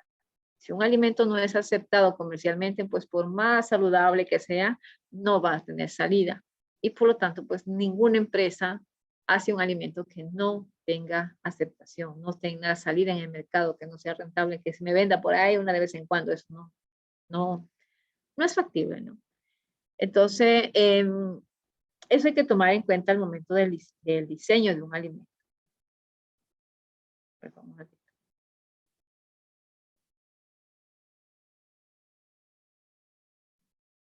Listo.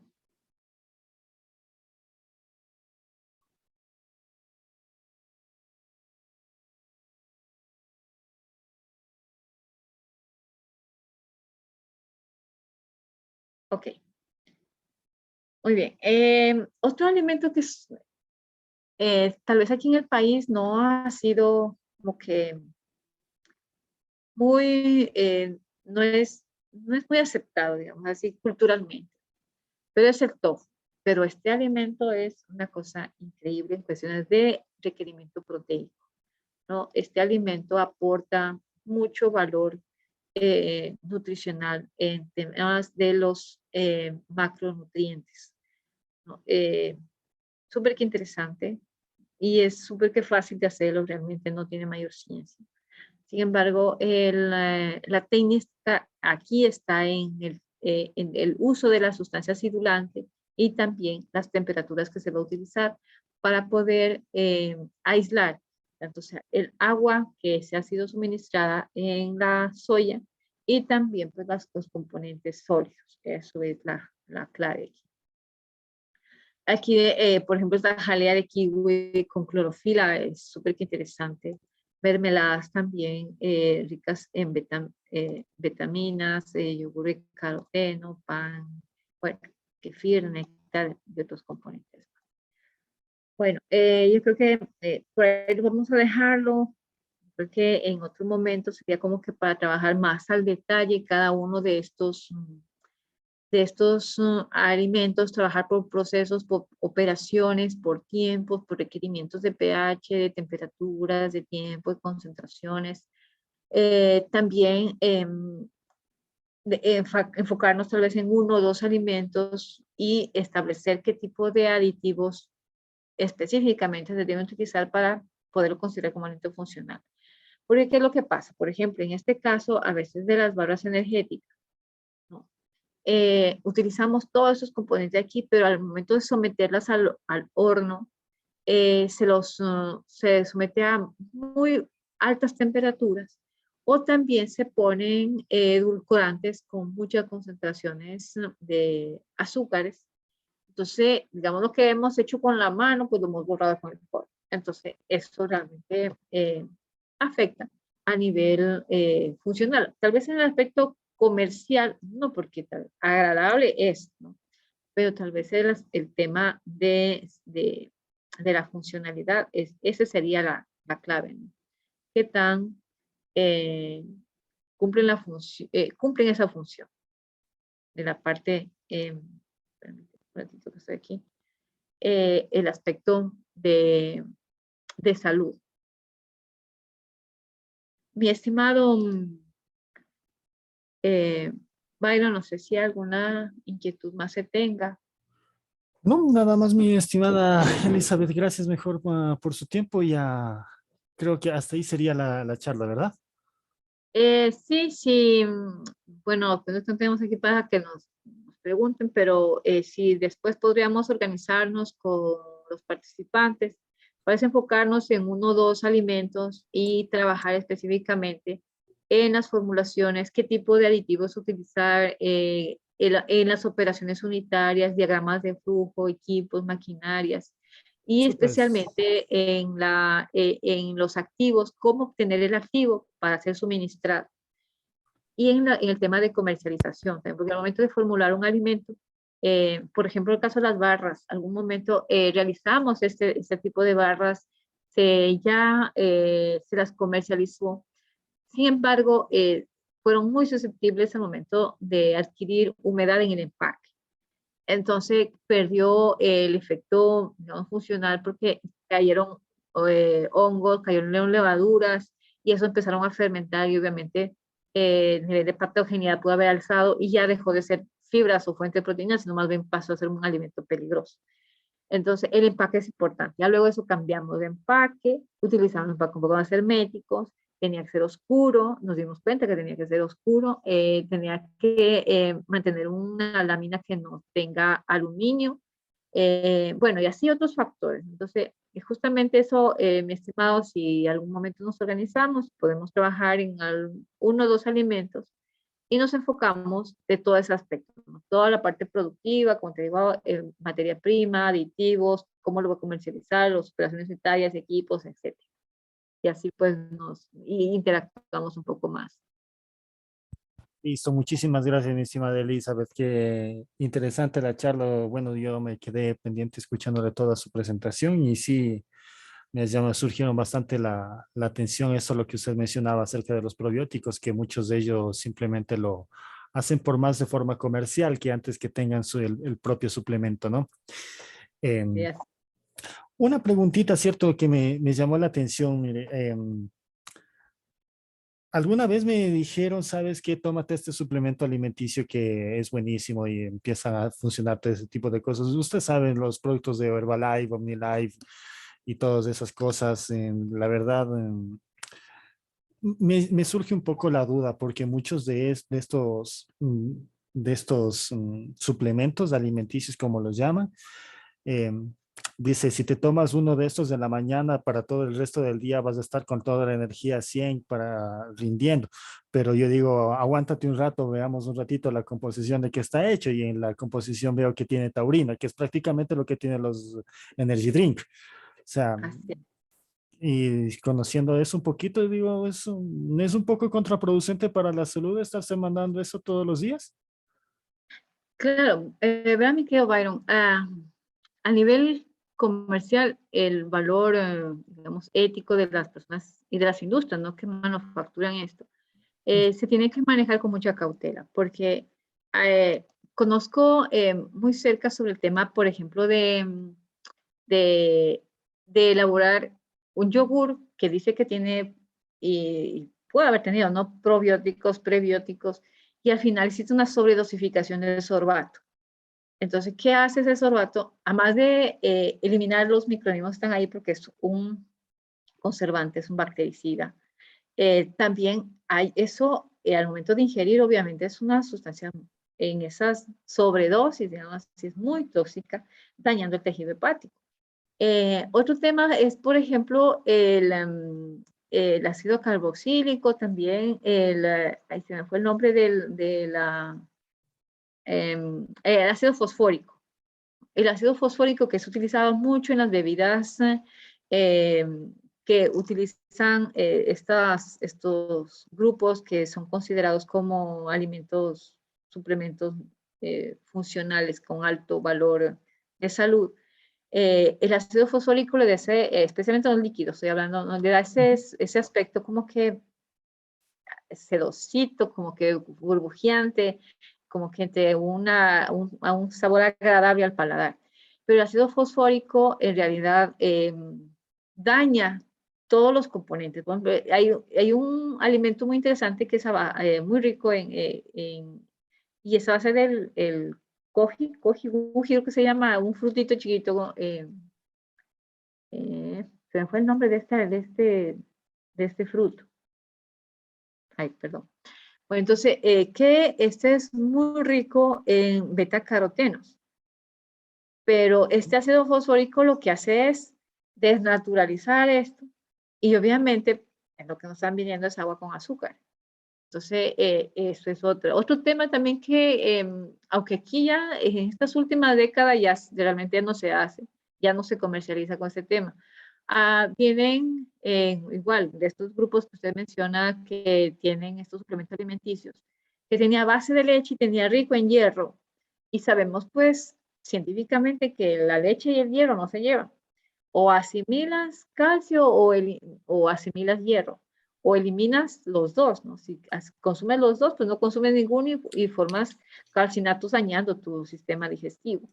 Entonces, obviamente las personas que no conocen de este tema dicen, no, pues este elemento es muy riquísimo. Y en verdad es la dosificación pues alta en hierro, en verdad, aportando el sistema que mejora el tema de anemias, etcétera. Si no tuviera la leche ahí, pues en verdad magnífico. Pero la combinación con leche, ¿no? Porque la persona que formuló tal vez desconocía este tema.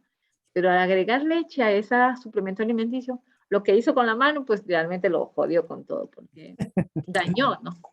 Sí, sí, en estos momentos me acuerdo, lo tengo en mi mano un producto que se llama Inmunocal, que es proteína aislada del suero de la leche, suplemento nutricional en polvo. Me regalaron un sobrecito, ¿no? Como son redes de mercadeo. y dijeron, pruébalo. Y le tengo realmente, yo personalmente le tengo un poco de recelo a este tipo de productos porque no se sabe lo que está ofreciendo. Bueno, a pesar de que está ahí todo ¿verdad? en la información nutricional, pero cosa de caras vemos, ¿no? Sí, bueno, Sí. algunos sí, sí, en realidad sí cumplen su funcionalidad, pero habría que identificar muy bien lo que son sus ingredientes, cuáles son sus activos y si tienen en la proporción adecuada, porque eso es lo que en realidad mide, ¿no? La capacidad eh, de ese aporte nutricional y de aporte de salud. Es en qué cantidad se encuentra ahí.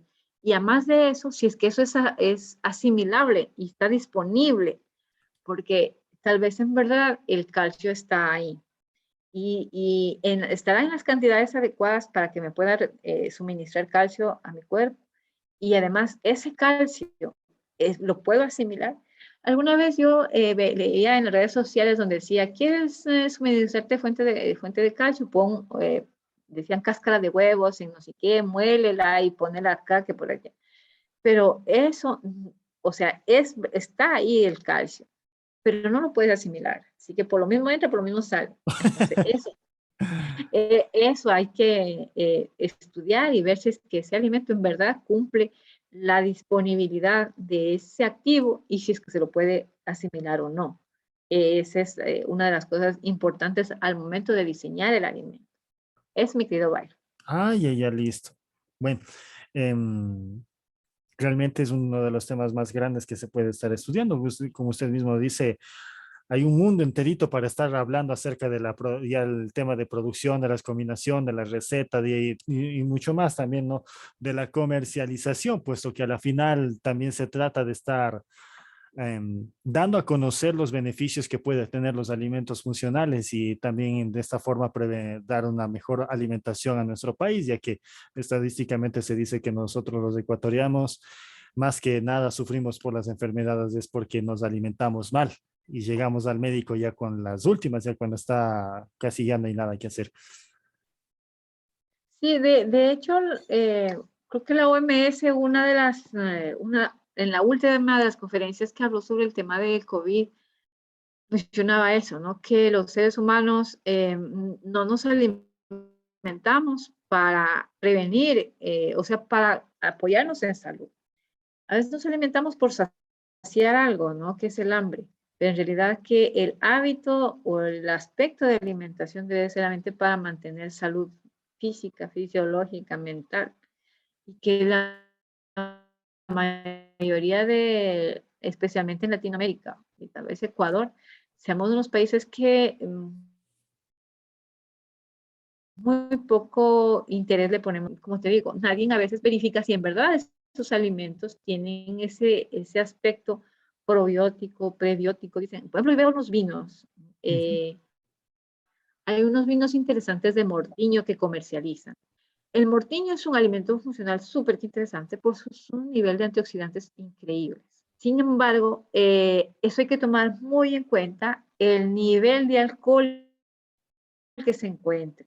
Una, otra, si es que existen sulfitos ahí, es peligroso con los antioxidantes que se formen sustancias tóxicas. Voy a darle como que ese aspecto funcional y que va a tener pigmentos y va a tener elaborado de mortiño, que es un alimento súper que delicioso. Pero como que no estoy controlando, o al menos las entidades del Estado no controlan que ese alimento en verdad sea sano, seguro, nutritivo, más que todo seguro, ¿no? Y sano que en Ujú. verdad cumpla este efecto de ser funcional. Porque un vino de mortiño, si controlamos pH, si controlamos alcohol, si controlamos cantidad de sulfitos, en verdad sería un alimento funcional de consumirlo todos los días. Pero si no controlamos eso y lo hacemos empíricamente, no solamente estamos vendiendo un alimento peligroso, sino estamos vendiendo un alimento que posiblemente lo tome un niño o alguien y pueda causar, sabe, no la muerte instantánea, pero sí una muerte segura a largo tiempo. Mm, interesante. Este rato que recuerdo eso, alguna vez estaba leyendo que había una especie de proyecto para realizar cerveza con diferentes tipos de sabores. Entre una de ellas era este fruto que se llama el pechiche.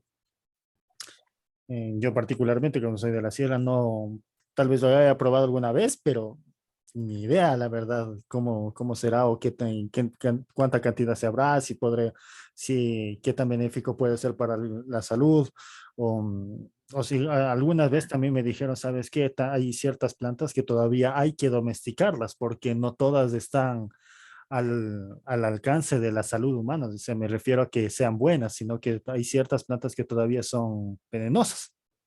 Exactamente, claro. Hay flores que son,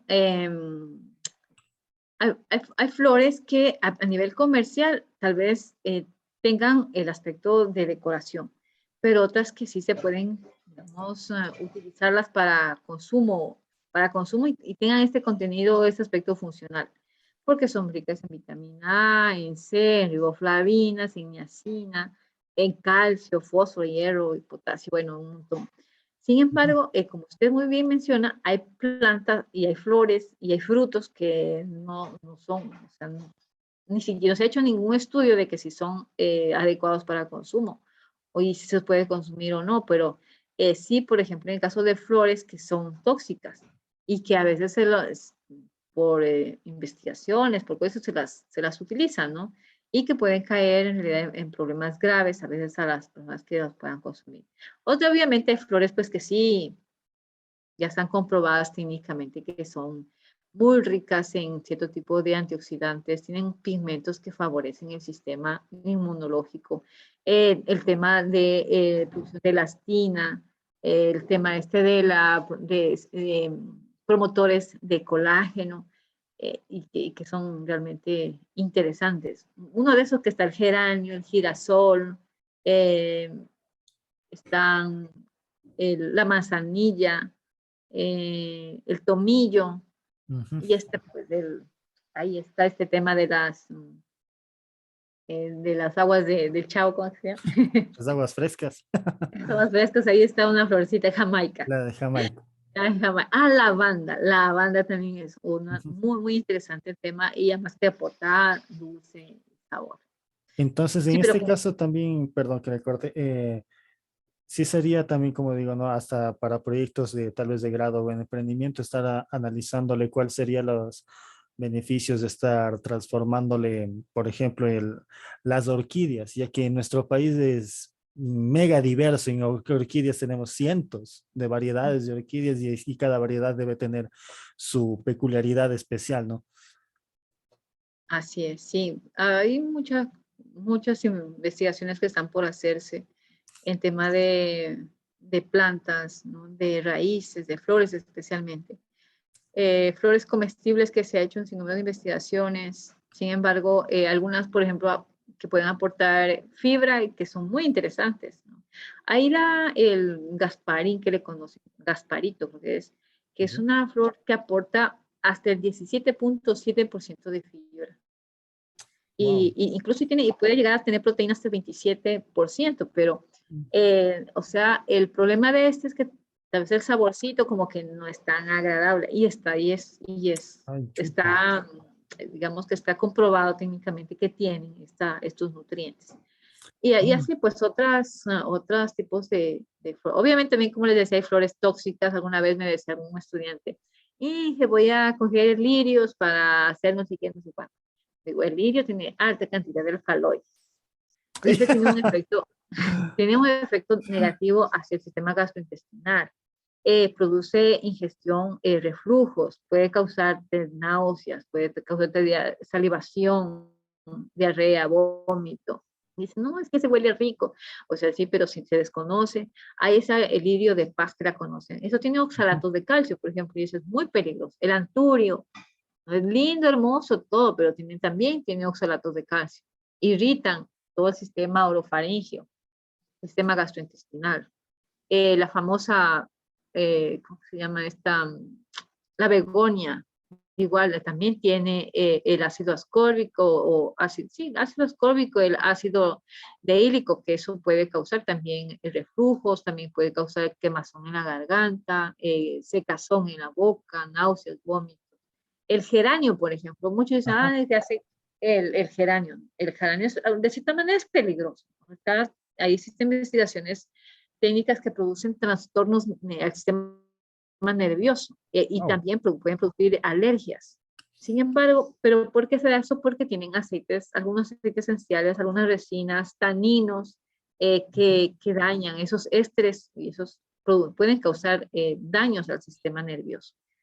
Pero obviamente a veces, como te menciono, todo esto tiene que, cuando momento de formular un alimento, no es que se me ocurrió ponerle tal florcita como para sacar algún activo, pero desconocemos en realidad si es que ese puede ser bueno o no, ¿no? Y eso hay que tener conocimiento de ver qué tipo, cuál le podemos utilizar.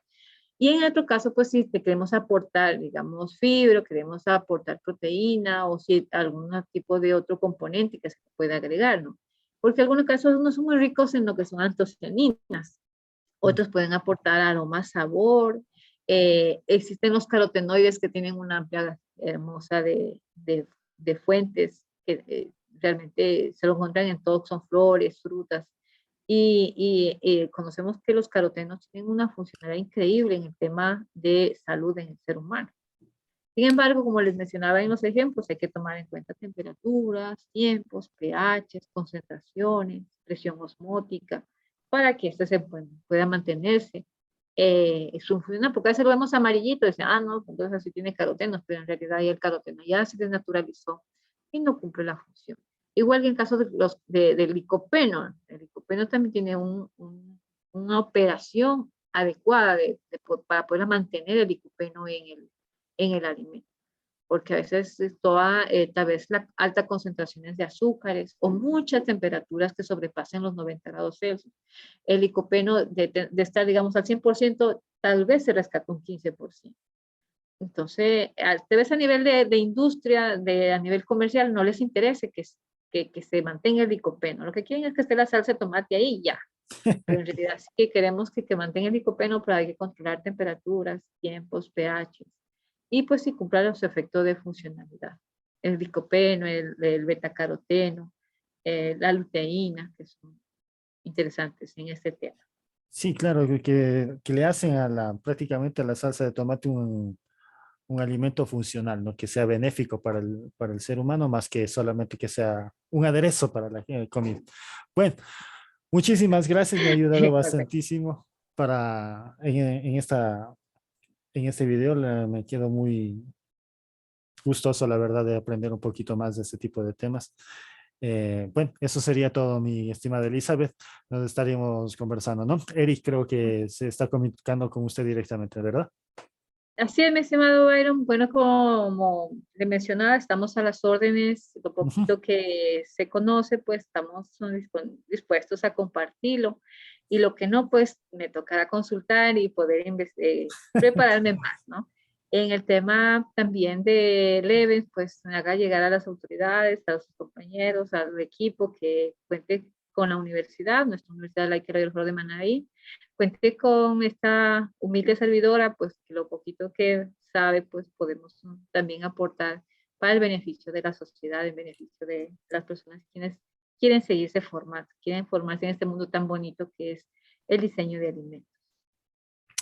Muchísimas gracias. Creo que ese ha sido un bonito mensaje final y nos abre las puertas a seguir trabajando con usted y también con la universidad en este tipo de temas también. Una muy bonita noche, mi estimada Elizabeth. Muchísimas gracias. En este momento voy a parar ya la grabación, ¿ya? Gracias, estimado Mario.